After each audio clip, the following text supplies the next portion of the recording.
Epinomis o el filósofo. BL ateniense, Clinias cretense, Megilo, Laconio. Clinias. Nos encontramos reunidos los tres, como habíamos acordado, tú, extranjero, Megilo y yo, para examinar cómo trataremos esta parte de la prudencia. Consideramos que, al comprenderla perfectamente, el hombre podrá adquirir toda la sabiduría de la que es capaz la naturaleza humana. Los demás aspectos de la legislación ya los hemos tratado, a nuestro parecer, suficientemente. Sin embargo, esta cuestión, la más importante que puede abordarse y resolverse, es decir, ¿qué ciencias pueden hacer sabio al hombre mortal?, no la hemos discutido ni resuelto. Abordémosla hoy, pues de lo contrario dejaríamos incompleta una obra que hemos emprendido con el propósito de explicarla claramente desde el principio hasta el final. Ateniense. Has hablado perfectamente, querido Clinias. No obstante, vas a escuchar una reflexión que te parecerá extraña, aunque bajo ciertos aspectos no lo sea. La mayoría de los que tienen experiencia de la vida coinciden en decir que el género humano no puede alcanzar la verdadera felicidad. Escúchame y observa si sobre este punto no pienso como ellos. Admito que es absolutamente imposible para los hombres ser verdaderamente dichosos, salvo para un pequeño número. Sin embargo, la verdad de esta proposición me parece limitada a la vida presente, y sostengo que todo hombre tiene una esperanza legítima de disfrutar, después de su muerte, de aquellos bienes por los cuales se ha esforzado en llevar una vida virtuosa en la tierra y en finalizar esa vida de manera similar. No anticipo nada nuevo ni desconocido para griegos y bárbaros cuando digo que, para todo ser animado, la vida es un estado de sufrimiento desde el principio. Ya se considere este ser cuando aún está en el seno de su madre, al nacer, durante sus primeros años o en su educación, todos convenimos en que todos estos estados van acompañados de penas infinitas. Luego viene un tiempo muy corto, no solo en comparación con la duración de los males, sino también considerado en sí mismo, en el que el hombre parece respirar por algunos momentos, es el centro de la vida. Pero la vejez, que avanza a grandes pasos, hace desear, a quien no esté puerilmente preocupado, no emprender una nueva carrera cuando echa una mirada sobre la que acaba de recorrer. El objeto mismo de nuestra indagación es una prueba de la verdad de lo que estoy diciendo. Buscamos el medio de alcanzar la sabiduría, como si estuviera en nuestro poder lograrlo, pero la sabiduría se aleja de nosotros a medida que nos aproximamos a lo que se llaman artes, conocimientos y todas las demás ciencias semejantes, que falsamente tomamos por ciencias, porque ninguno de los conocimientos que tienen por objeto las cosas humanas merece llevar este nombre. Por otra parte, el alma, llena de confianza en sí misma, se lisonjea dejándose guiar por vanas conjeturas, creyendo que la posesión de la sabiduría le es, en cierta manera, natural. Mientras que no puede decir ni en qué consiste ni cuándo la ha adquirido. No reconocemos esta situación en la indagación que hacemos de la sabiduría y en el desconsuelo de no encontrarla, un desconsuelo que supera la esperanza de conseguirla, incluso en aquellos de nosotros que son capaces de examinar de manera constante y reflexiva, a través de toda clase de razonamientos y en todo momento, lo que pasa en ellos mismos y en los demás. ¿Concederemos o no concederemos que esto es así? Clinias.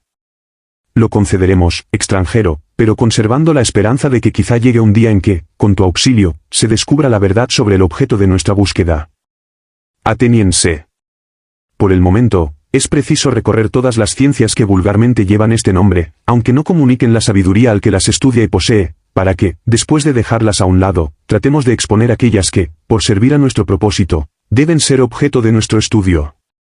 Comencemos por las artes relativas a las primeras necesidades del género humano, fijándonos en las más precisas y, a decir verdad, en las primeras de todas las artes. Si el que las poseyó pudo pasar por sabio en tiempos lejanos, hoy, lejos de ser un título de sabiduría, será para el que posea esta pretendida ciencia un motivo de amarga e injuriosa crítica. Hagamos la enumeración de estas artes y probemos que quien aspire a obtener el premio de la virtud no debe dedicarse a ellas, sino consagrarse a la indagación de la prudencia y la instrucción. El primer arte es aquel que, si hemos de creer en la tradición, hizo que los primeros hombres dejaran de alimentarse de carne humana y les enseñó a servirse de la carne de los animales. Perdónenme los hombres de esos siglos remotos, pero no son estos los sabios que buscamos. El procedimiento para convertir en harina el trigo y la cebada para hacer de ello un alimento, aunque bueno y útil en sí mismo, jamás hará que se mire a su inventor como un sabio completo. La palabra misma de procedimiento no significa otra cosa que la dificultad de lo que se ha hecho. Otro tanto debe decirse, poco más o menos, de toda clase de agricultura, porque los hombres se han dedicado a cultivar la tierra, no por causa del arte, sino naturalmente y por inspiración divina. La construcción de casas y la arquitectura, el arte de trabajar toda clase de muebles en metal, en madera, en barro, en tejido, incluso de fabricar herramientas de toda clase, Todos estos procedimientos son sin duda útiles a la sociedad, pero no se refieren a la virtud. De igual forma, el arte de la caza, que abarca tantos objetos y supone tanto trabajo, no da ni grandeza de alma ni sabiduría, al igual que el arte de los adivinos e intérpretes, quienes conciben únicamente el sentido de sus palabras, pero ignoran la verdad de las mismas. Hasta aquí hemos examinado el arte de adquirir lo necesario para la vida, el cual en ningún caso hace sabio al que lo ejerce. Pasemos ahora a examinar las artes de puro entretenimiento, que son en su mayoría imitativas y no tienen nada de serio. Imitan por medio de una multitud de instrumentos y dan al cuerpo diferentes actitudes, que no son del todo decentes.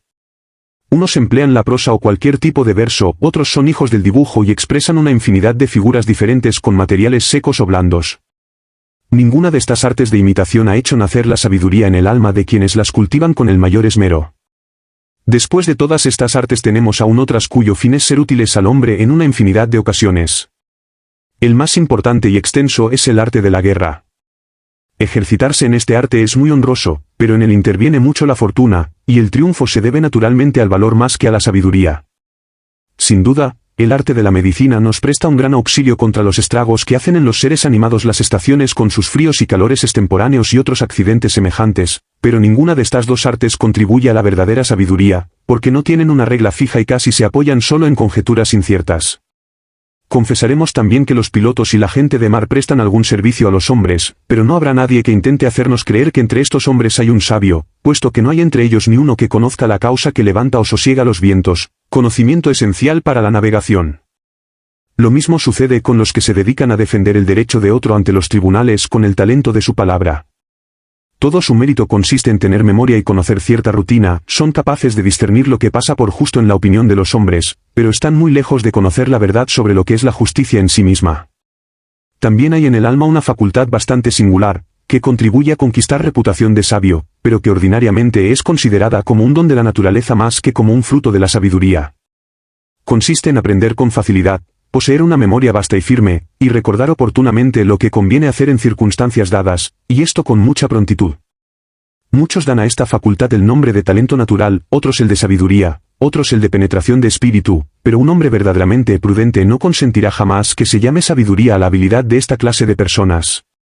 Sin embargo, es preciso que descubramos alguna ciencia que dé al que la posea una sabiduría real y no una sabiduría aparente. Veamos.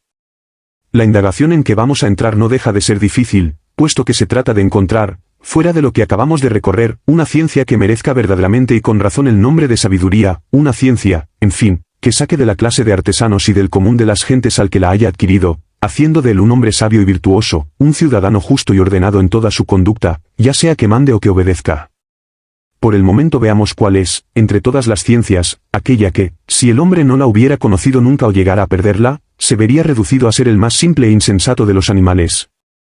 No es difícil encontrar esta ciencia, porque si se las examina una a una, ninguna produciría con más seguridad este efecto que la que da al género humano el conocimiento del número, y creo que un Dios, más bien que el azar, nos ha otorgado esta ciencia para nuestra conservación. Pero es preciso que os explique a qué Dios me refiero, y que es extraño en un sentido y no en otro. En efecto, ¿cómo aquel a quien debemos todos los demás bienes puede dejar de ser considerado como autor del más grande de todos ellos, que es la sabiduría? ¿Y cuál es, Megilo y Clinias, este Dios de quien hablo con tanto elogio?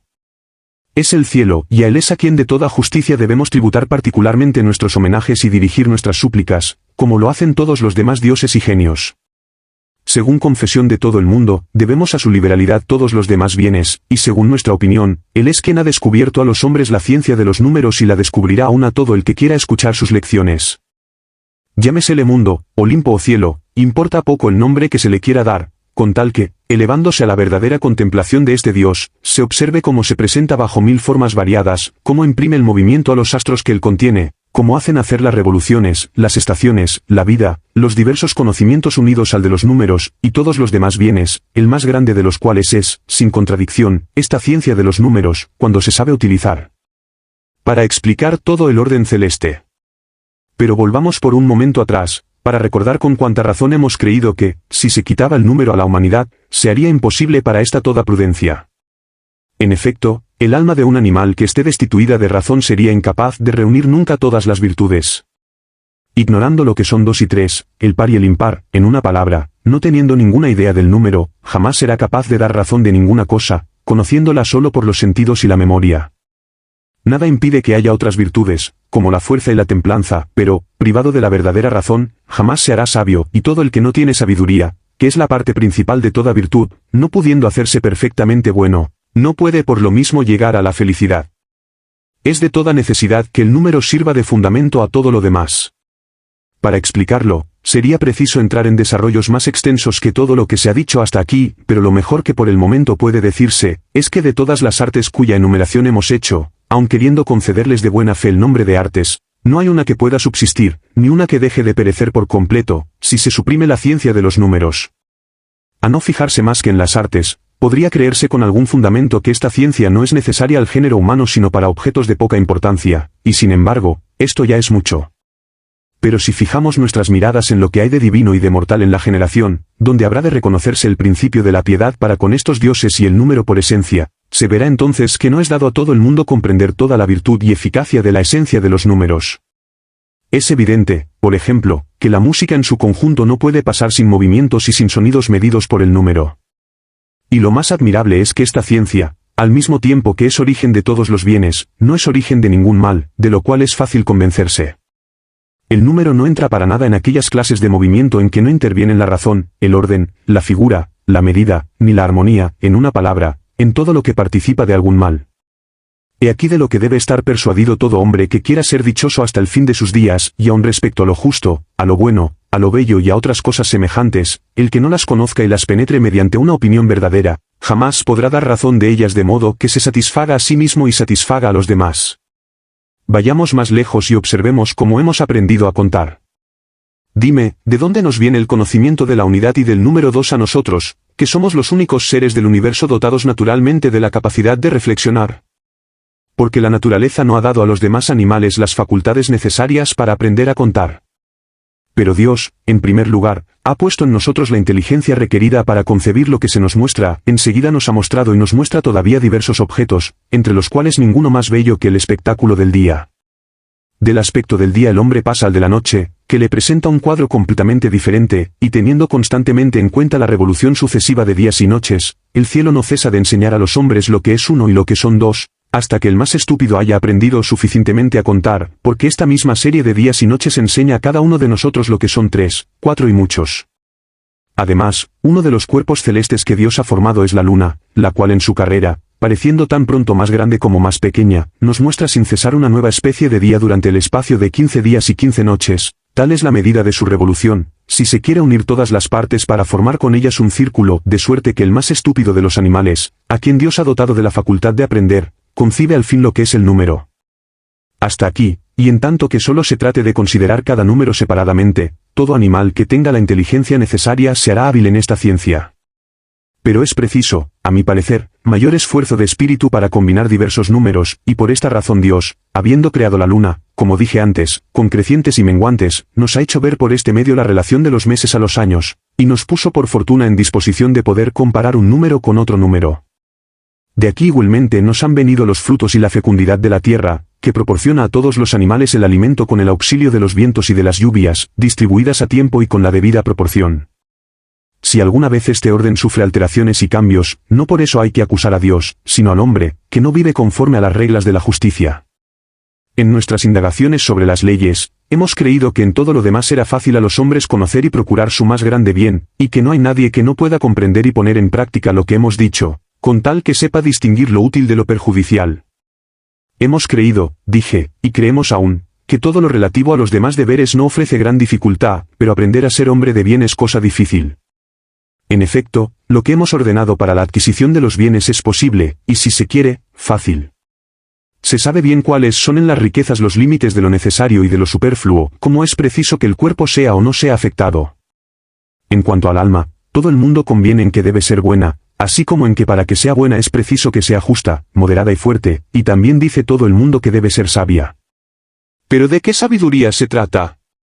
Es punto sobre el que las opiniones, como dije antes, están tan divididas, que apenas se encontrarán dos personas que sean del mismo dictamen. Ahora bien, además de las otras especies de sabiduría de las que hemos hablado, acabamos de descubrir una que no es menos propia que todas las demás para dar las apariencias de hombre sabio al que posea la ciencia que hemos expuesto. ¿Pero sería por esto verdaderamente sabio y virtuoso? Es punto que necesitamos examinar. Extranjero, has tenido mucha razón en decir que ibas a hablarnos de grandes cosas de una manera proporcionada al objeto. Ateniense. Sí, mi querido Clínias, estas son cosas grandes, y lo que es más, cosas completa y absolutamente verdaderas. Clínias. Estoy persuadido de eso, extranjero, pero no te canses y continúa explicándonos tu pensamiento. Ateniense. Continuaré, pero no os canséis vosotros tampoco de oírme. Clínias. Te aseguro que prestaremos toda nuestra atención, Megilo y yo. Ateniense. Muy bien. Me parece indispensable remontar hasta el principio, sobre todo para ver si podemos comprender bajo un solo nombre lo que entendemos por sabiduría, o si esto supera nuestras fuerzas, y para ver, en segundo lugar, cuáles son las ciencias cuyo conocimiento hace al hombre sabio, dándole esta sabiduría que nosotros concebimos, y cuántas son. Clínias. Haz lo que gustes. Ateniense. Hecho esto, no será malo que el legislador que tiene acerca de los dioses ideas más elevadas y exactas que los que han hablado de ellas antes que él, las exprese de una manera conforme a la hermosa ciencia que ha adquirido, y pase el resto de sus días honrando a los dioses y celebrando con himnos su suprema felicidad. Clínias. Tienes razón, extranjero, y ojalá que el plan de tu legislación te conduzca a vivir en relación familiar con los dioses, y corone la vida más pura con el más bello y más dichoso fin. Ateniense. ¿Qué diremos, Clínias? ¿Crees que el mejor medio de honrar a los dioses en nuestros himnos sea el suplicarles que nos sugieran, cuando hablemos de ellos, los más bellos y sublimes pensamientos? ¿Es esta tu opinión? Clínias. Perfectamente, esa es mi opinión.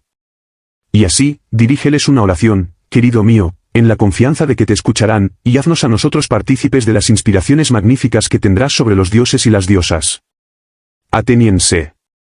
Es lo que voy a hacer, con tal que Dios mismo me sirva de guía, pero une tus oraciones a las mías. Clínias. Ya puedes hablar. Ateniense. Habiendo explicado mal los que nos han precedido el origen de los dioses y de los animales, debo comenzar por reformar sus equivocadas opiniones en esta materia, reproduciendo lo que ya se probó en la conversación precedente contra los impíos, a saber, que hay dioses, que su providencia se extiende a todo, lo mismo a las cosas pequeñas que a las grandes, y que son inflexibles contra la injusticia. Lo recordaréis sin duda, Clínias, porque habéis escrito nuestra conversación y estáis tanto más en el caso de recordarlo cuanto que nada hemos dicho que no sea exactamente verdadero. El punto fundamental de esta discusión era que el alma ha existido antes que el cuerpo, ¿lo recordáis? ¿No es esto cierto? Porque es conforme a la razón que lo que es de una naturaleza más excelente sea también más antiguo y más divino que lo que es de una naturaleza inferior, y debe ser, por consiguiente, más moderno y menos excelente, de la misma manera que lo que gobierna existe antes que lo que es gobernado, y lo que imprime el movimiento antes que lo que lo recibe. Reconozcamos, por lo tanto, que la existencia del alma es anterior a la del cuerpo.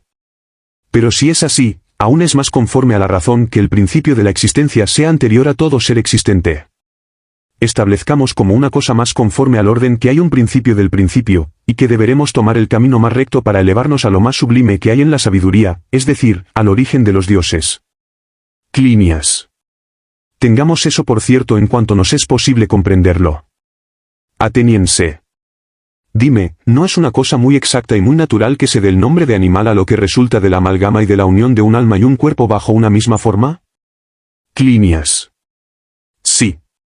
Ateniense. Luego esta es la verdadera definición del animal. Clínias. Sin duda. Ateniense. Añadamos que, según toda probabilidad, hay 5 elementos sólidos cuya combinación puede formar los cuerpos más bellos y perfectos. Con respecto a los seres de naturaleza diferente, todos tienen la misma forma. No es posible que una sustancia que nada tiene de corporal ni de visible deje de estar comprendida bajo el género verdaderamente divino del alma.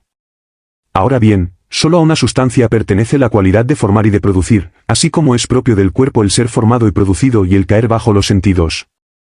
Digámoslo de nuevo, porque no basta decirlo una vez, la naturaleza de la otra sustancia consiste en ser invisible, en conocer y ser conocida, en recordar y razonar según las diversas combinaciones de los números pares o impares. Por lo tanto, hay 5 cuerpos elementales, a saber, el fuego y el agua, el tercero es el aire, el cuarto la tierra, y el quinto el éter, y según que uno u otro de estos elementos predomine, se forma una multitud de animales diferentes. Para comprenderlo mejor, consideremos cada especie en su unidad. Tomemos por primera unidad la especie terrestre, que comprende a todos los hombres, todos los animales, de muchos pies o sin ellos, todos los que se mueven y los que son inmóviles y están sujetos por raíces. Es preciso entender aquí por unidad de especie la existencia en ella de todas las demás especies, pero siendo el elemento dominante la tierra y el sólido. En la segunda especie es preciso colocar otros animales cuya naturaleza consiste a la vez en ser producidos y en caer bajo el sentido de la vista. Estos participan principalmente del fuego, pero también en ellos entran pequeñas porciones de tierra, de aire y de otros elementos. De esta mezcla resulta una infinidad de animales que son diferentes entre sí y todos visibles. Es preciso creer que estos animales son los que vemos en la bóveda celeste, y cuya reunión forma la especie divina de los astros, que están dotados del más bello de los cuerpos y de la más dichosa y perfecta de las almas.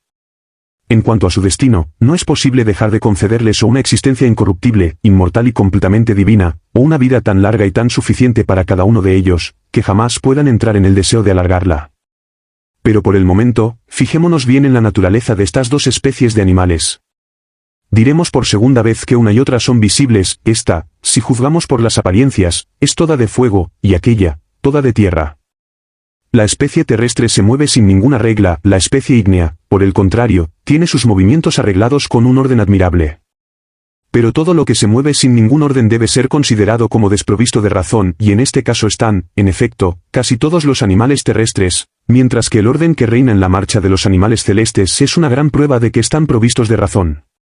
Porque como siguen siempre la misma dirección y con la misma velocidad, y hacen y padecen siempre las mismas cosas, es un motivo suficiente para concluir que su vida está dirigida por la razón. La necesidad que domina a un alma inteligente es la más fuerte de todas las necesidades, puesto que es por sus leyes, y no por las de otro, por las que semejante alma se gobierna y cuando, tomando consejo de una inteligencia excelente, se determina a hacer lo mejor que existe, entonces lo que ella ha querido se ejecuta irrevocablemente según las decisiones de su inteligencia.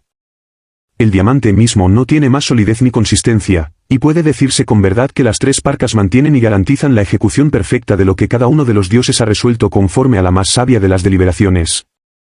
De donde se sigue que los hombres deben considerar como un signo de la inteligencia que anima a los astros y preside a todas las revoluciones celestes, la constancia con que se verifican sus movimientos, porque así se haya determinado desde un tiempo infinito por decretos antiguos, sin permitirles el más pequeño cambio ni en la dirección ni en el orden de su marcha. Por el contrario, algunos hombres, al ver que los astros hacen siempre las mismas cosas y de la misma manera, han creído por esto mismo que los astros no tenían alma. La multitud ha seguido a estos insensatos, de suerte que ha supuesto razón y vida en lo que es humano, porque se mueve como quiere, y ha privado de inteligencia a lo que es divino, porque persevera siempre en el mismo movimiento. No, el hombre ha podido elevarse a una concepción más bella, más justa y más agradable a los dioses, y comprender que lo que debe reconocerse como dotado de inteligencia es precisamente lo que hace siempre las mismas cosas, según las mismas reglas y de la misma manera. Tales son los astros, tan preciosos a la vista, que por su marcha y movimiento armónico sobrepasan a todos los coros en majestad y en magnificencia, y satisfacen al mismo tiempo las necesidades de todos los animales. Para demostrar que tenemos razón en sostener que los cuerpos celestes están animados, basta que fijemos nuestra atención en su magnitud, porque no es cierto que sean tan pequeños como nos parecen antes, por el contrario, su masa es de un espesor prodigioso, lo cual nadie puede negar, porque está apoyado en suficientes demostraciones. Así, no habrá equivocación en suponer el cuerpo del Sol más grande que el de la Tierra y los otros cuerpos celestes tienen igualmente una magnitud que no alcanza la imaginación a graduar. Ahora bien, decime por favor, ¿qué naturaleza podrá imprimir a masas tan enormes un movimiento circular, que es desde hace tantos siglos lo mismo que es hoy? Yo sostengo que solo Dios es la causa de semejante efecto, y que no es posible otra cosa, porque, según hemos demostrado, un cuerpo no puede ser animado por otro poder que por el de Dios, y puesto que esto es posible a Dios, nada más fácil para el que animar un cuerpo, una masa cualquiera, y prescribirle enseguida el movimiento que crea más conveniente. En una palabra, para decir toda la verdad en esta materia, es imposible que la Tierra, el cielo, todas las constelaciones y las masas que los componen, se muevan con tanta exactitud según los años, los meses y los días, y sean para todos nosotros origen de todos los bienes, sin que cada uno de estos cuerpos tenga cerca de sí o en sí un alma que le dirija. Cuerpo más despreciable es el hombre comparado con estos grandes cuerpos, tanto más conviene que procure evitar extravíos en este punto y no decir nada que no sea inteligible, porque no es hablar de manera inteligible achacar la causa de estos movimientos a yo no sé qué fuerza inherente a los cuerpos, a ciertas propiedades o a otras cosas semejantes.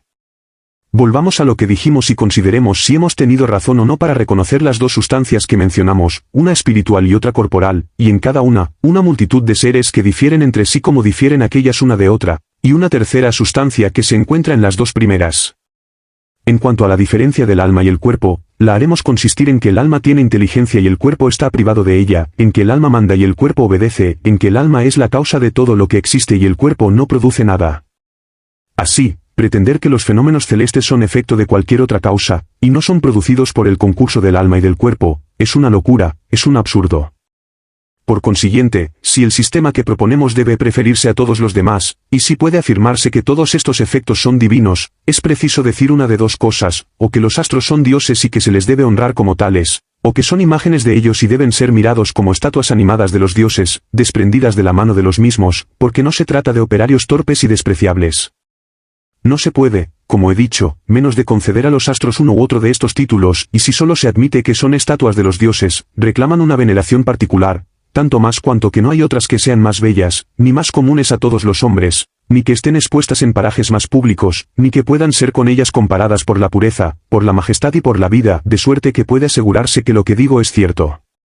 Ahora, y para avanzar en el conocimiento de los dioses, después de haber considerado dos especies de animales visibles para nosotros, la una inmortal en nuestra opinión, la otra terrestre y mortal, procuremos hablar de la manera más clara y más verosímil de las tres especies de seres que están en medio en el grupo de las 5 especies, y que sirven para unir las otras dos.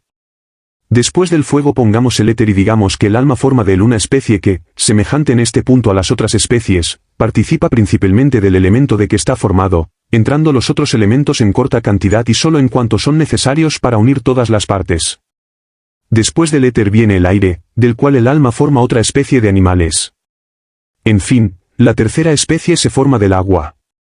Probablemente el alma, después de haber dado el ser y la forma a estos diversos animales, ha llenado con ellos todo el universo, destinando cada uno a los usos que le son propios y comunicando a todos la vida, y habiendo comenzado por la formación de los dioses visibles, ha pasado a los animales de la segunda, de la tercera, de la cuarta y de la quinta especie, y ha concluido por la especie humana. Con respecto a los dioses conocidos con los nombres de Júpiter y Juno y a todos los demás, pueden ocupar el punto que se quiera, con tal que no se altere el orden que acabamos de establecer, y que se tenga lo dicho por firme y valedero. Así, es preciso decir que los astros y todos los demás seres que juzgamos por los sentidos que han sido formados con ellos, son, entre los dioses visibles, los primeros, los más grandes, los más dignos de ser honrados, y aquellos cuya vista es más perspicaz.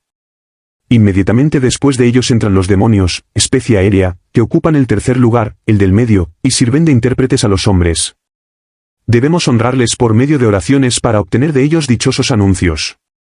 Estas dos especies de seres animados, los unos de naturaleza etérea, los otros de naturaleza aérea, no son visibles para nosotros, y aunque estén cerca de nosotros, no los percibimos. Digamos de ellos que, perteneciendo a una especie dotada de penetración y de memoria, tienen una inteligencia prodigiosa, que leen en el fondo de nuestro pensamiento, y que su inclinación hacia los buenos es tan fuerte como su aversión a los malos, siendo por su naturaleza capaces de sentir el dolor y la pena. Solo Dios, que reúne en sí la perfección de la divinidad, está exento de todo sentimiento de alegría y de tristeza, son propias de la sabiduría y la inteligencia supremas. Todo el universo está de este modo lleno de animales. Los dioses, colocados a las extremidades más remotas, se comunican entre sí por medio de estos animales intermedios, que se dirigen con la mayor agilidad tanto hacia la tierra como hacia lo más alto del cielo. El agua es el elemento de la quinta especie de animales que pueden ponerse en la línea de los semidioses. Unas veces se muestran a nosotros, otras se nos ocultan, apenas los conocemos, y la vista oscura de los mismos siempre va acompañada de sorpresa. Siendo cierta la existencia de estas 5 especies de animales, cualquiera que sea la manera como la hayamos conocido, sea en sueños, sea por voces y predicciones oídas estando sanos o enfermos, sea por apariciones en el momento de la muerte, y ya esta creencia esté apoyada en opiniones generales o particulares, que han dado origen a numerosas instituciones religiosas y que harán nacer otras en lo sucesivo, es un deber del legislador, por poca que sea su prudencia, no emprender jamás innovaciones en esta materia, ni introducir en el Estado ningún culto que no tenga fundamento cierto. Tampoco debe separar a sus conciudadanos de los sacrificios establecidos por la ley del país, porque ignora estas cosas, incapaz como es toda naturaleza mortal de conocer nada en esta materia. Con relación a los dioses que vemos manifiestamente, no nos dicta la razón que son hombres malos los que no se atreven a hablarnos de ellos ni a hacérnoslos conocer, consintiendo que se les deje sin sacrificios y privados de los honores que les son debidos. Esto es lo que hoy sucede, que es como si alguno, habiendo visto el sol o la luna levantarse e iluminarnos a todos, no dijese nada a los demás, aunque pudiese en ciertos conceptos darles conocimiento de ello, y que viendo que ningún honor se les dispensaba, no se esforzase, cuanto pudiera, para exponerlos al público en lugar digno, a la vista de todo el mundo, haciendo instituir para ellos fiestas y sacrificios y valiéndose para la distribución de las estaciones del tiempo que tardan en recorrer sus órbitas, el sol un año más largo, la luna un año más corto. ¿No se diría con razón de este hombre, que por su maldad se perjudicaba a sí mismo y a todo el que como él tenga la facultad de conocer? Clinias. Sin duda, sería un hombre pésimo. Ateniense. Pues bien, mi querido Clinias, este es el caso en que yo me encuentro. Clinias. ¿Qué dices? Ateniense. Sabed que en toda la extensión del cielo hay 8 poderes, todos hermanos los unos de los otros. Yo los he visto, y no es un gran descubrimiento, como que cualquiera otro puede hacer lo mismo. De estos 8 poderes, uno está en el sol, otro en la luna, el tercero en todos los astros de que hicimos mención antes. Los otros 5 no tienen nada de común con estos. Todos estos poderes con los cuerpos celestes que animan, ya marchen por sí mismos, ya sean conducidos por carruajes, caminan por el cielo. Que nadie de nosotros se imagine que algunos de estos astros son dioses y que otros no lo son, que los unos son legítimos y los otros no, lo cual no podría decirse sin cometer un crimen, antes digamos y aseguremos que todos son hermanos y que su destino es el mismo. Tributemos a todos honores, sin consagrar a este el año o aquel el mes, sin asignar a los demás tiempo marcado en el que habrán de realizar su revolución, contribuyendo a la perfección de este orden visible establecido por la razón suprema. A la presencia de este orden, sorprendido primero el hombre y lleno de admiración, ha concebido enseguida el vivo deseo de saber en esto todo lo que una naturaleza mortal puede conocer, persuadido de que este es el medio de pasar la vida más inocente y más dichosa, y de ir después de la muerte a los sitios destinados a ser la estancia de la virtud, y después de haberse iniciado de una manera verdadera y real, poseyendo solo la sabiduría única, pasan el resto de sus días en la contemplación del más encantador de los espectáculos. Me falta enseñaros cuáles son estos dioses y cuántos son. No temo en este caso pasar por mentiroso, os lo puedo asegurar. Repito, que estos poderes son 8 en número, de 3 hemos hablado, digamos algo de los 5 restantes. El cuarto y el quinto tienen en su revolución un movimiento igual, poco más o menos en velocidad, al del Sol, ni más lento ni más rápido, de suerte que estos 3 poderes aparecen como gobernados por la misma inteligencia superior. Estos poderes son el del Sol y el de la estrella de la mañana, y con respecto al tercero, no os puedo designarle con un nombre, porque no es conocido. La razón de esto es que el primero que hizo estos descubrimientos era un bárbaro, porque los primeros nombres que se emplearon en este estudio proceden de un antiguo país favorecido por la belleza del estío, como Egipto y Siria, donde podían contemplar constantemente, por decirlo así, todos los astros al descubierto, por ser regiones en que no se conocen ni las nubes ni las lluvias.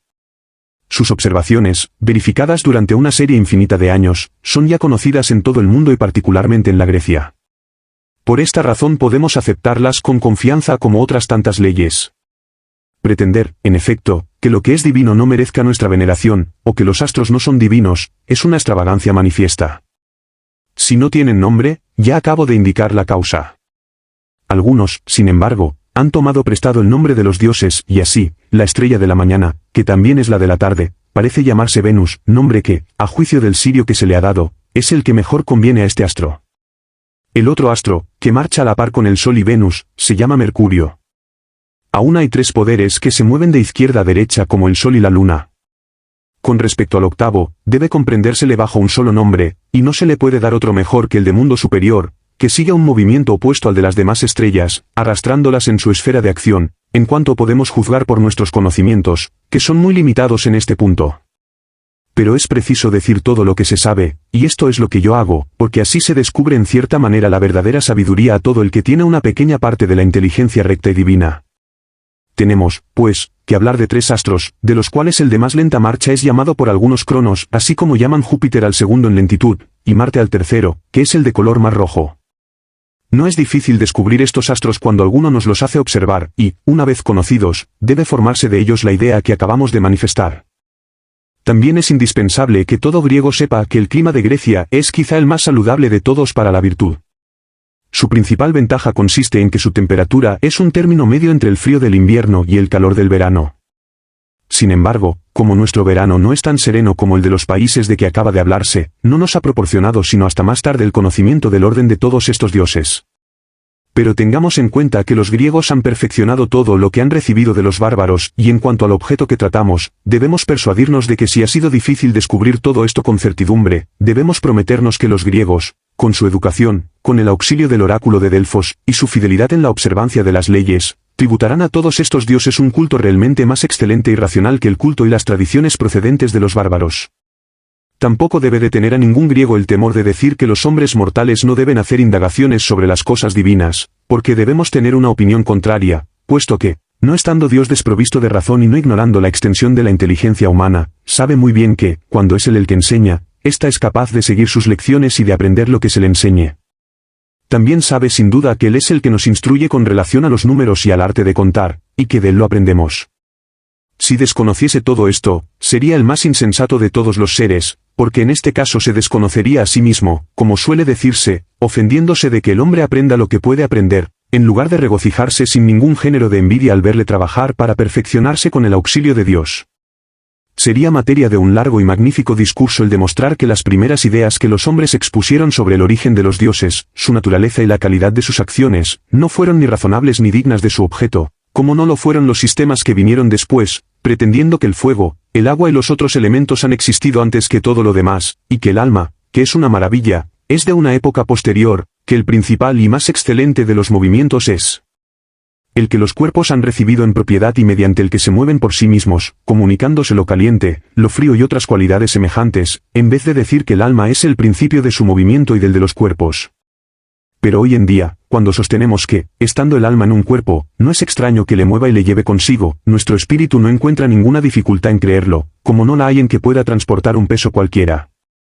Por esta razón, en nuestra opinión, siendo el alma la causa primera del universo, y siendo todos los bienes de una cierta naturaleza y todos los males de una naturaleza diferente, nada tiene de extraño que el alma sea el principio de toda tendencia, de todo movimiento, y que sea preciso que el bien haya sobrepujado y sobrepuje siempre al mal. Nada decimos en esta materia que no apruebe la justicia, que debe tomar venganza de los impíos. Tampoco nos es permitido poner en duda el principio de que el hombre de bien merece el título de sabio. Pero veamos si esta sabiduría, que ha sido durante tanto tiempo objeto de nuestras indagaciones, está unida a una ciencia o a un arte, que no podemos ignorar sin ignorar también lo que es la justicia. Creo que es así, y en este punto he aquí mi pensamiento, después de largas y penosas indagaciones, se me ha presentado la sabiduría, y voy a hacer un esfuerzo para darosla a conocer tal como yo la veo. Por lo que acaba de decirse, creo haber hecho entender que la causa de nuestra ignorancia consiste en que practicamos mal lo que constituye la esencia de la virtud, hablo de la piedad para con los dioses, y guardémonos mucho de creer que haya una parte más esencial de la virtud y que los mortales deban preferir a esta. Es preciso explicar cómo, efecto de la más grosera ignorancia, no se ha encontrado esta cualidad en las personas de índole más excelente. Llamo personas de excelente índole a aquellas que se forman muy difícilmente, pero de las que, una vez formadas y educadas, deben esperarse los mayores bienes. En efecto, se necesita cierto temperamento, mezcla de lentitud y de vivacidad, para que al mismo tiempo un alma sea suave, estime el valor y se muestre dócil a las lecciones de la templanza. También es muy importante que a estas cualidades se una disposición para las ciencias y una buena memoria, que le haga tener placer en el estudio, para que se consagre a él con decisión. Así como se encuentran raras veces naturalezas de esta índole, de igual modo, cuando existen y han recibido la cultura y la educación necesarias, son las más a propósito para mantener en el deber a la multitud de caracteres menos distinguidos, porque en todas circunstancias piensan, hacen y dicen, respecto de los dioses, todo lo mejor posible, y ajenos a toda ostentación de piedad en los sacrificios y en las expiaciones que tienen por objeto los dioses y los hombres, tributan un homenaje sincero a la virtud, lo cual es una gran ventaja para el Estado. Digo, pues, que los que tienen semejante índole son los que están mejor dispuestos para aprender perfectamente, con tal que alguno les sirva de maestro. Pero nadie puede enseñar sino bajo la dirección de Dios. De manera que si el que quiere enseñar no se ciña a esto, como es preciso, valdría más no aprender nada de él. Sin embargo, según lo que hemos dicho, es una necesidad para las personas de esta feliz condición aprender la sabiduría, como es para mí enseñarla. Tratemos, por lo pronto, de explicar, según nuestras luces y según el alcance de las personas para quienes hablo, cuál es esta ciencia propia para inspirar la piedad respecto de los dioses, y cómo debe aprenderse. Se sorprenderá cualquiera quizá al oír el nombre de esta ciencia. Voy a decirlo, puesto que nadie puede sospechar cuál sea a causa del poco conocimiento que se tiene de las cosas, es la astronomía. ¿Ignoráis que es indispensable que el verdadero astrónomo sea también muy sabio? No hablo de aquel que observa los astros según el método de Hesiodo y de otros autores semejantes, limitándose a estudiarlos cuando nacen y se ponen, sino aquel que de las 8 revoluciones ha observado principalmente la de los 7 planetas, cada uno de los cuales describe su órbita de una manera que no es dado a todo hombre conocer, a no estar dotado de un natural excelente, como hemos dicho, y como lo diremos al explicar por qué camino y cómo es preciso aprenderlo. Digamos por de pronto, que la luna acaba muy rápidamente su revolución, que ella nos da el mes y que lo divide en 2 cuando está llena. Además, es preciso considerar el Sol, que con la totalidad de su revolución nos produce el cambio de las estaciones, y los 2 planetas que marchan con igual velocidad que él. Y para no repetir muchas veces las mismas cosas, es preciso observar el camino que llevan los demás planetas de que hemos hablado, lo cual no es fácil. Para adquirir las cualidades que nos harán posibles estas observaciones, es preciso aprender de antemano muchas cosas, y acostumbrarse al trabajo en la infancia y en la juventud. Por lo tanto, no puede prescindirse de aprender las matemáticas, cuya primera y principal parte es la ciencia de los números, no de los concretos, sino de los abstractos, de la generación del par y del impar y de la influencia que tienen sobre la naturaleza de las cosas. Después de esta ciencia, se presentará otra, que ridículamente se llama geometría, y que es propiamente la ciencia de hacer conmensurables, refiriéndolos a superficies, números que sin esto no tendrían medida común, lo cual parecerá una maravilla no humana, sino verdaderamente divina a todo el que pueda concebirla. Enseguida viene la ciencia que, por un método completamente semejante y multiplicando los 3 números unos por otros, se eleva al sólido o desciende del sólido al número lineal. Los que la poseen le han dado igualmente el nombre de geometría. Pero lo que hay de divino y de admirable para los que saben comprenderlo, es que la ley que hace desenvolverse, según la razón 2, la progresión ascendente o descendente de los números, es también la que sigue la naturaleza en la producción de los géneros y de las especies en cada clase de seres. La primera relación de la proporción, que tiene por razón 2, es la relación de la unidad al número 2, cuyo duplo es su segunda potencia. Si se pasa al sólido y a lo tangible, duplicando aún esta segunda potencia, 1 se ha elevado de 1 a 8, la segunda potencia del número 2 es un medio entre estos 2 términos, porque supera al más pequeño tanto como el más grande la sobrepuja a ella, supera en un extremo y es superada en el otro en una cantidad igual. Entre los números comparados entre 6 y 12, se encuentran 2 formados por la adición de una tercera y de una mitad de 6 a este mismo. El coro de las musas ha hecho a los hombres el presente de estas 2 razones, que, encontrándose en el medio, tienen la misma relación con los 2 extremos, para ser el fundamento del acorde y de la simetría, y dirigirles en el compás y en la armonía de sus danzas y de sus cantos. Tales son las ciencias a las que es preciso dedicarse sin despreciar ninguna parte de ellas. Mas para llevarlas a su término es preciso elevarse a la contemplación de la generación de los dioses y de la naturaleza soberanamente bella y divina de los seres visibles, hasta donde Dios ha dado a los hombres el poder de penetrarla. Jamás podrá nadie lisonjearse de alcanzar sin esfuerzo esta contemplación sin el auxilio de las ciencias de que se acaba de hablar. Es preciso, además, que en todas sus conversaciones, sea interrogando, sea rebatiendo lo que parezca mal dicho, se reduzcan siempre las especies a los géneros. De todos los métodos empleados por los hombres en el examen de lo verdadero, este es el primero y el más precioso, cualquiera otro, a pesar de sus promesas, solo produce tristes resultados. Es preciso conocer también la medida exacta del tiempo y la precisión con que se hacen todas las revoluciones celestes, a fin de que, persuadido de que el alma es de una naturaleza más antigua y más divina que el cuerpo, se mire como una verdad igualmente preciosa y sólida la de que todo está poblado de dioses y que jamás estos seres excelentes nos abandonan por olvido o por negligencia. Debe hacerse una observación general sobre estas ciencias, y es que son muy útiles cuando se estudian como deben estudiarse, pero si no se hace así, mejor es invocar a Dios sin cesar. En cuanto a la manera de estudiarlas, y aquí, puesto que no puedo menos de decir algo en este punto. Es preciso que toda clase de figuras, combinaciones de números, conjunto musical o astronómico se manifiesten en unidad al que haya de aprender según el verdadero método, unidad que le aparecerá, si, como dijimos, no la pierde de vista en sus estudios. Porque la reflexión le descubrirá que un solo bien une naturalmente todas las cosas, pero si sigue otro camino, no le queda otro recurso que invocar la fortuna, porque sin este conocimiento es imposible que haya en ningún estado un hombre verdaderamente dichoso, porque estos son el camino, la educación y las ciencias fáciles y no fáciles de aprender que pueden conducir a este fin. Al mismo tiempo, no es permitido despreciar a los dioses, cuando claramente se ha concebido y se ha visto con evidencia la dichosa doctrina que a ellos se refiere. También digo que puede decirse con la más exacta verdad que será muy sabio aquel que posea todos estos conocimientos de la manera que yo he explicado, y sostengo, mitad en chanza y mitad seriamente, que cuando la muerte corta la carrera de alguno de estos sabios, si es que puede decirse que muere, no tendrá entonces muchos sentidos como tiene hoy, pero no teniendo más que un destino que cumplir, y habiéndose hecho uno de múltiple que era, habrá alcanzado el colmo de la sabiduría y de la felicidad. En cualquier lugar que habite este dichoso mortal, sea en un continente o en una isla, ya haya sido su vida pública o privada, si estudió estos objetos, recibirá de los dioses la misma recompensa. Ahora se ve la verdad de lo que dijimos al principio, que era imposible para los hombres, salvo un corto número, alcanzar una perfecta felicidad, una completa dicha.